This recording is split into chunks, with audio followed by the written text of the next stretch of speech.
आज ज्येष्ठ पौर्णिमा शके 1937 वट पौर्णिमा सादर करत आहोत ठाणे वार्ता। ठळक घडामोडी। पावसाळ्यामध्ये संवेदनशीलपणे काम करण्याची पालिका आयुक्तांची सूचना। ठाण्यामध्ये महिलांसाठी स्वतंत्र स्वच्छतागृह उभारण्याचा प्रस्ताव आणि ठाणे शहराच्या काही भागाचा पाणीपुरवठा उद्या सकाळपासून पुढील 24 तास बंद। या आणि इतर घडामोडी विस्तृतपणे पण काही क्षणातच। ठाणे वार्ता पहा श्रीस्थानक वाहिनीवर। आता सकाळी 9:15 पासून रात्री 9:15 पर्यंत ठाणे वार्ता, ठाण्यातील पहिलं दृकश्राव्य माध्यम। श्रीस्थानक वाहिनी ठाण्याची स्वतःची वाहिनी।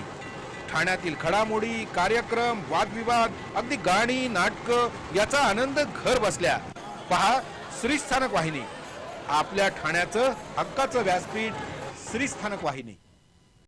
ठाणे वार्ता आता संकेतस्थळावर देखील ठाणेवार्ता.com वर क्लिक करा आणि ठाण्याच्या घडामोडी जाणून घ्या।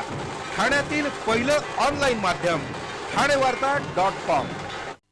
नमस्कार मंडळी, दर रविवारी पाहायला विसरू नका।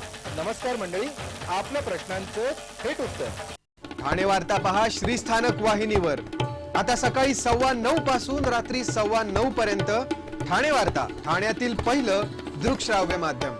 पावसाळ्यामध्ये संवेदनशीलपणे काम करावं अशी सूचना पालिका आयुक्त संजीव जयस्वाल यांनी आपल्या अधिकाऱ्यांना केली आहे। तर सार्वजनिक ठिकाणी राडारोडा टाकणाऱ्यांवर थेट गुन्हे दाखल करण्याचे आदेश पालिका आयुक्तांनी दिले आहेत। पावसाळ्यापूर्वी करावयाच्या कामांचा आढावा घेण्यासाठी पालिका आयुक्तांनी बोलावलेल्या बैठकीत ही सूचना केली।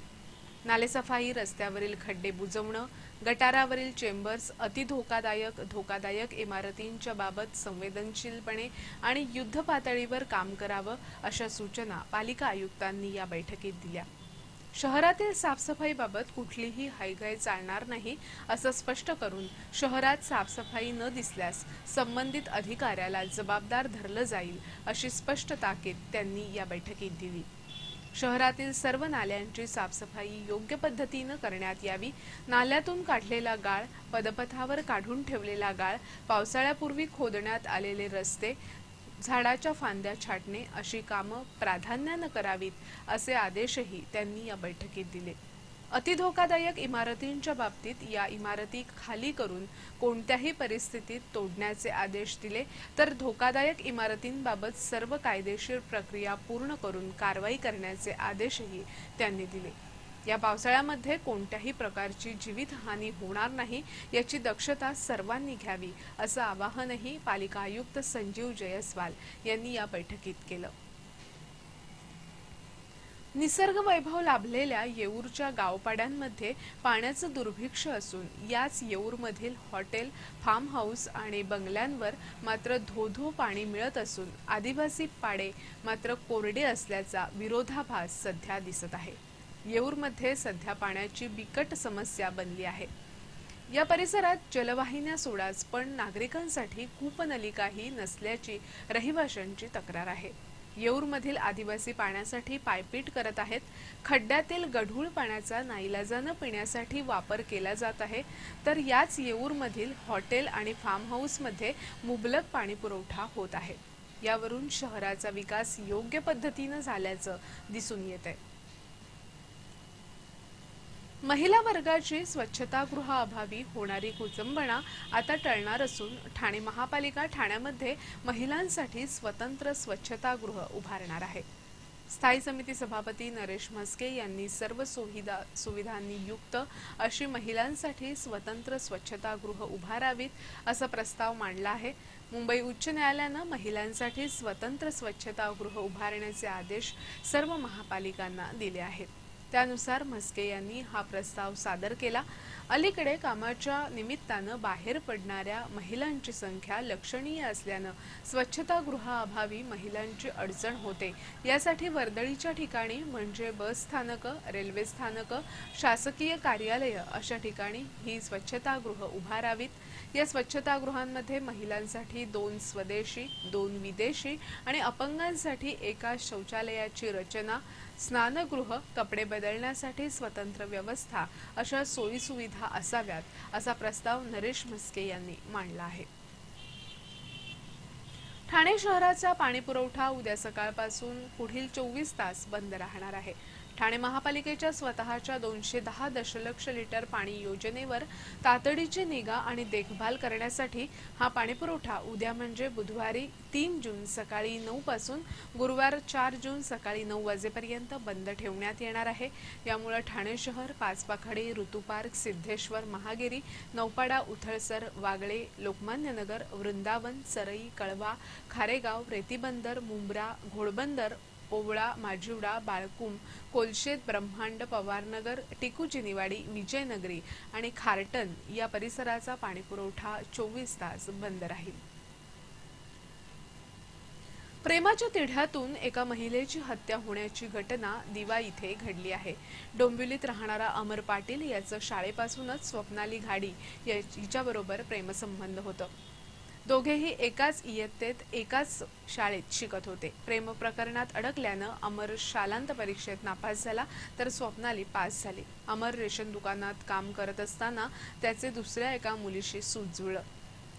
नेमकी ही मुलगी स्वप्नालीची मैत्रीण निघाल्यानं हे प्रकरण उघड झालं। स्वप्नालीनं याबाबत त्याला विचारलं असता त्यानं त्याला नकार दिला, पण एक दिवस स्वप्नालीनंच मैत्रिणीसोबत अमरला पाहिल्यानं दोघांमध्ये भांडण झालं। रागाच्या भरात अमरनं स्वप्नालीला मारहाण केली। त्यानंतर पुन्हा 31 मेला वाद झाल्यावर अमरनं स्वप्नालीला गाठून कोयत्यानं तिच्या मानेवर आणि हातावर वार केले। यामध्ये स्वप्नालीचा मृत्यू झाला। मुंब्रा पोलिसांनी अमरला अटक केली असून न्यायालयानं 5 जून पर्यंत पोलीस कोठडी दिली आहे। ठाणे वार्ता पहा श्रीस्थानक वाहिनीवर। आता सकाळी 9:15 पासून रात्री 9:15 पर्यंत ठाणे वार्ता, ठाण्यातील पहिलं दृकश्राव्य माध्यम। आपला परिसर स्वच्छ आणि सुंदर ठेवण्यासाठी ठाणे महापालिकेत सहकार्य करा। ओला सुका कचरा वेगवेगळा जमा करा आणि रोगराईपासून मुक्तता मिळवा।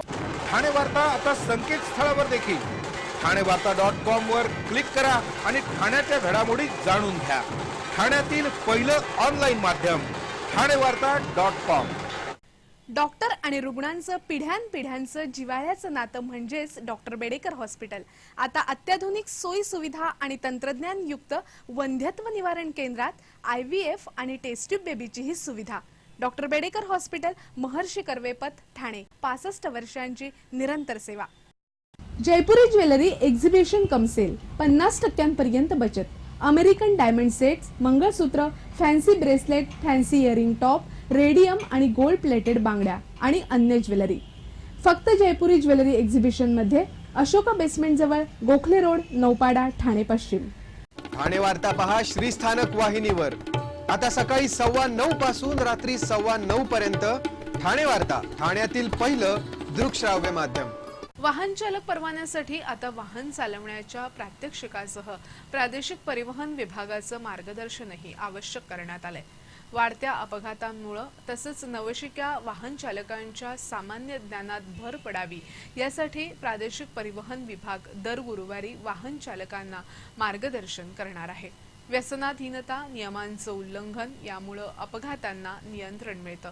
यात कधीकधी वाहन चालकांसह निरपराध नागरिकांचा बळी जातो। त्यामुळे वाहन चालकाचं प्रबोधन करण्यासाठी ठाणे प्रादेशिक परिवहन विभागानं वाहन चालकांसाठी हे मार्गदर्शन सुरू केलंय। वाहन चालवताना नियम पाळलेच पाहिजेत, त्याचबरोबर व्यसनाधीनतेला आळा घालून मानसिक आणि शारीरिक संतुलन ठेवणं कसं गरजेचं आहे हे या मार्गदर्शनातून वाहन चालकांच्या गळी उतरवण्याचा प्रयत्न आहे। 4 चाकी वाहनाचा परवाना हवा असेल तर हे मार्गदर्शन आवश्यक असून त्या क्षेत्रातील तज्ञ व्यक्तींकडून दर गुरुवारी 3 ते 5 या वेळात वाहन चालकांना हे मार्गदर्शन केले जाणार आहे।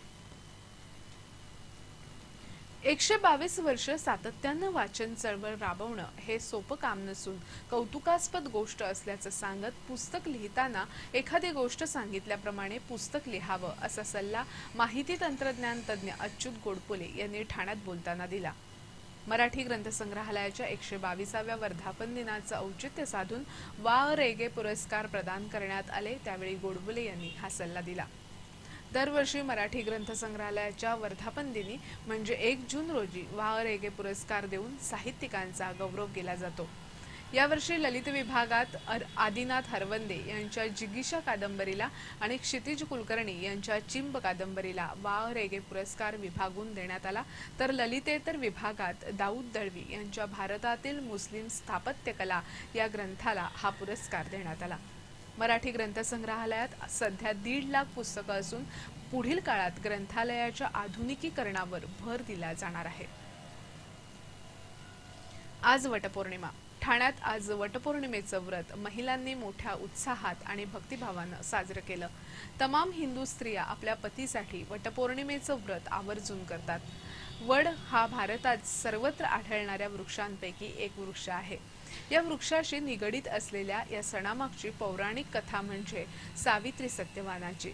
सावित्रीनं सत्यवानाचे प्राण परत मिळवण्याकरता प्राण घेऊन जाणाऱ्या यमराजाला आपल्या भक्तीनं संतुष्ट केलं आणि आपल्या पतीचे प्राण परत मिळवले. ज्या वृक्षाखाली सत्यवान पुन्हा जिवंत झाला ते झाड होतं वडाचं. त्यावेळी सावित्रीनं वडाची मनोभावे पूजा केली. यामुळेच आज सुद्धा स्त्रिया वडाची पूजा करतात. हिंदू स्त्रिया वटवृक्षाची मनोभावे पूजा करून अखंड सौभाग्याची आणि जीवनाच्या दृढतेची प्रार्थना करतात. तसंच पतीला वटवृक्षासारखंच दीर्घ आयुरारोग्य आणि कुटुंबासाठी स्थैर्य लाभू दे अशी मागणीही करतात.